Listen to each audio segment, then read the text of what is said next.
आखिर झील के पानी में गोते क्यों खा रहा है ये भारतीय पोस्ट ऑफिस? विदाई के समय चावल क्यों फेंकती है दुल्हन? या क्या आपने कभी सोचा है कि अगर प्लेन पर आसमानी बिजली गिर जाए तो क्या होगा?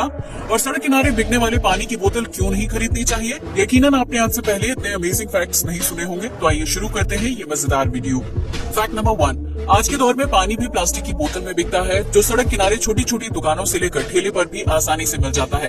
अगर आप भी सड़क किनारे बिकने वाली प्लास्टिक की बोतल के पानी को पीते हैं तो जरा सावधान हो जाएं, क्योंकि ये पानी आपको बहुत बीमार कर सकता है। दरअसल इस तरह की पानी की बोतल को बनाने के लिए पॉलीमर यानी खतरनाक कार्बन का यूज किया जाता है, जो मानव स्वास्थ्य के लिए काफी खतरनाक साबित होता है। जब इस मटेरियल से बनी प्लास्टिक की बोतल में पानी भरकर रखा जाता है तो वो गर्म तापमान के संपर्क में आने से पानी को दूषित कर देता है और उसमें हानिकारक बैक्टीरिया की मात्रा बढ़ जाती है। ये दूषित पानी पीने की वजह से डायबिटीज, ब्रेन स्ट्रोक और हार्ट अटैक जैसी बीमारियों का खतरा बना रहता है, जबकि कई बार इंसान के शरीर में हार्मोनल डिसबैलेंस भी हो जाता है। अगर आप अपने आप को स्वस्थ रखना चाहते हैं तो इस तरह की रीयूज होने वाली प्लास्टिक की बोतल के पानी को ना पिए। फैक्ट नंबर 2, किसी जरूरतमंद इंसान को खून देना बहुत ही नेक काम माना जाता है, जिसकी वजह से कई लोग अपना ब्लड डोनेट करते हैं। लेकिन क्या आप जानते हैं कि इस दुनिया में एक ऐसा रेयर ब्लड ग्रुप भी है जिसकी एक बूंद की कीमत सोने से भी ज्यादा महंगी होती है। इस ब्लड ग्रुप को नल कहा जाता है, जो पूरी दुनिया में सिर्फ 45 लोगों के शरीर में पाया जाता है। आमतौर पर इस खून को गोल्डन ब्लड के नाम से जाना जाता है, जिसका पहला सैंपल साल 1961 में खोजा गया था। इस खून का रंग समान खून के मुकाबले थोड़ा गोल्डन होता है, जो जेनेटिक म्यूटेशन की वजह से एक पीढ़ी से दूसरी पीढ़ी तक पहुंचता है। वैसे तो इस खून को बहुत ही कीमती माना जाता है, लेकिन इसका एक नुकसान ये भी है कि अगर गोल्डन ब्लड को किसी सामान्य खून वाले इंसान के शरीर में चढ़ा दिया जाए तो उसकी वजह से पीड़ित की मौत भी हो सकती है। इतना ही नहीं, गोल्डन ब्लड ग्रुप वाले लोगों को एनीमिया होने का खतरा काफी ज्यादा रहता है, जबकि कई बार इलाज के दौरान सुरक्षा के लिहाज से ऐसे लोगों की पहचान को गुप्त रखा जाता है। फैक्ट नंबर 3, आप में से बहुत से लोगों को घर पर कुत्ता पालना पसंद होगा, जो बहुत ही वफादार और प्यारा जानवर होता है। आप ये जानते होंगे कि कुत्ते को मीठी चीजें खाना बहुत ज्यादा पसंद है, जिसमें मिठाई से लेकर चॉकलेट शामिल है। लेकिन क्या आप जानते हैं कि आपके पालतू कुत्ते के लिए चॉकलेट किसी जहर से कम नहीं है, जिसे खाकर वो मौत की नींद सो सकता है। दरअसल चॉकलेट में कैफीन की मात्रा काफी ज्यादा होती है, जो कुत्ते के लिए जहर के समान होती है। कुत्ते को लगातार चॉकलेट खिलाई जाए तो उसका पाचन तंत्र कैफीन को अच्छी तरह से पचा नहीं पाता है। यही वजह है कि चॉकलेट की वजह से कुत्ते का नर्वस सिस्टम पूरी तरह से प्रभावित हो जाता है, जबकि उसका दिल और किडनी ब्रेक होने का खतरा रहता है। यही वजह है कि चॉकलेट को कुत्ते से दूर रखा जाता है, क्योंकि चॉकलेट खाने से उसकी मौत भी हो सकती है। फैक्ट नंबर 4, अक्सर सर्दी जुकाम होने पर छींक आ जाती है। जब कोई व्यक्ति छींक मारता है तो उसे गॉड ब्लेस यू कहा जाता है। लेकिन क्या आपने कभी सोचा है कि छींक मारने पर गॉड ब्लेस यू बोलने का रिवाज क्यों है और हम सभी इसे फॉलो किस वजह से करते हैं? अगर नहीं तो हम आपको बता दें कि छींक मारते वक्त इंसान के दिल की धड़कन कुछ सेकंड्स के लिए रुक जाती है और उसकी मौत होने का खतरा रहता है। यही वजह है कि छींक मारने के दौरान व्यक्ति को ब्लेस यू कहा जाता है, ताकि उसके ऊपर ईश्वर की कृपा बनी रहे और दिल की धड़कन रुकने पर उसकी मौत ना हो। आमतौर पर छींक मारने के दौरान धड़कन चंद सेकंड्स के लिए रुकती है, लेकिन इसे इंसान की जान के लिए खतरनाक माना जाता है। हालांकि हमारी बॉडी छींक को लेकर पहले से ही सतर्क रहती है। फैक्ट नंबर 5, ये तो हम सभी जानते हैं कि धरती पर पीने के पानी की कमी है, जिसकी वजह से कई देशों को साफ और मीठे पानी के लिए काफी पैसे खर्च करने पड़ते हैं। लेकिन क्या आप जानते हैं कि धरती में फ्रेश वाटर का 69% हिस्सा ग्लेशियर और बर्फ के रूप में जमा है, जिसे पीने के पानी के रूप में यूज किया जा सकता है। हालांकि ये ग्लेशियर और बर्फ के पहाड़ों से जमे हुए हैं, जिन्हें पिघलाकर पीने का पानी बना पाना बेहद मुश्किल है।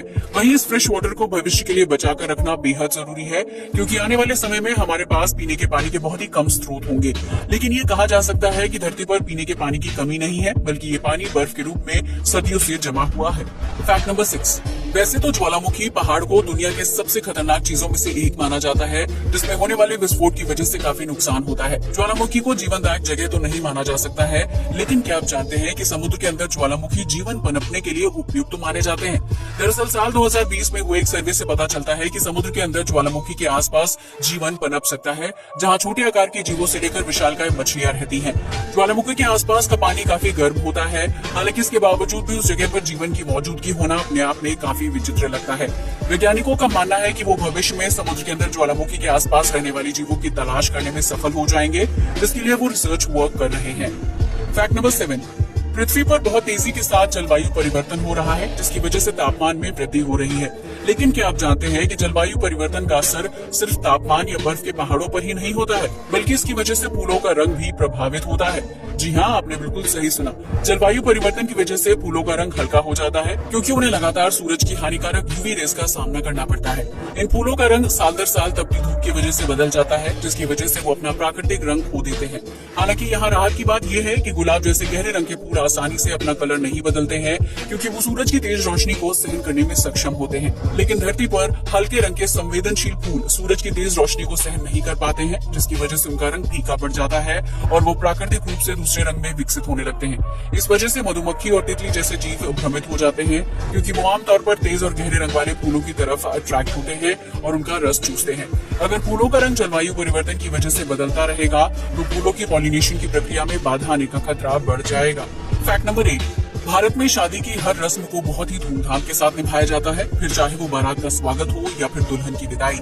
हिंदू धर्म में शादी के बाद जब दुल्हन की विदाई होती है तो वो घर से जाते वक्त चावल फेंकने की रस्म निभाती है। लेकिन क्या आप जानते हैं कि दुल्हन विदाई के वक्त चावल फेंक के रस्म क्यों करती है? अगर नहीं तो हम आपको बता दें कि ये रस्म परिवार की सुख और समृद्धि के लिए निभाई जाती है। दरअसल चावल को सुख, समृद्धि और संपन्नता का प्रतीक माना जाता है, जबकि बेटियों को लक्ष्मी का रूप माना जाता है। जब एक बेटी शादी के बाद अपने घर से विदा होती है तो वो चावल के दाने पीछे फेंकते हुए आगे बढ़ती है ताकि उसके जाने के बाद भी घर में सुख, समृद्धि और धन की वर्षा होती रहे और उस घर में लक्ष्मी वास करे। दुल्हन के फेंके जाने वाले चावलों को उसकी माँ के द्वारा आंचल में समेट लिया जाता है, जिसे विदाई के बाद घर में सहेज कर रखा जाता है। चावल फेंकने वाली रस्म को करते हुए दुल्हन पीछे की तरफ नहीं देखती है, जिसकी वजह से वो आगे बढ़ते हुए पीछे की तरफ 5 बार चावल फेंकती है और अपने मायके की समृद्धि की दुआ करती है। फैक्ट नंबर 9, ये तो हम सभी जानते हैं कि आसमान में कड़कने वाली बिजली बहुत ही खतरनाक होती है, जो अगर जमीन पर गिर जाए तो काफी तबाही मचा सकती है।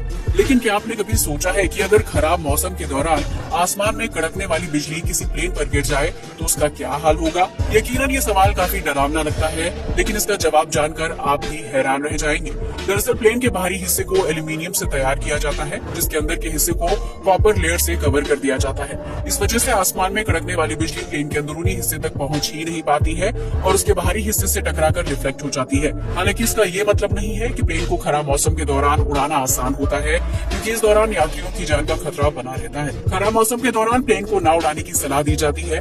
वहीं अगर किसी वजह से प्लेन को उड़ाया भी जाता है तो उसे बिजली कड़कने वाले एरिया से दूर रखा जाता है। इसके अलावा पायलट ये कोशिश करता है कि वो प्लेन को बादलों के नजदीक न ले जाए, क्योंकि उस स्थिति में बिजली के प्लेन में गिरने का खतरा बढ़ जाता है। वैसे तो आकाशीय बिजली प्लेन को कुछ खास नुकसान नहीं पहुंचा सकती है, हालांकि अगर प्लेन खतरनाक बिजली के संपर्क में आ जाए तो उस स्थिति में प्लेन को भारी नुकसान पहुंच सकता है।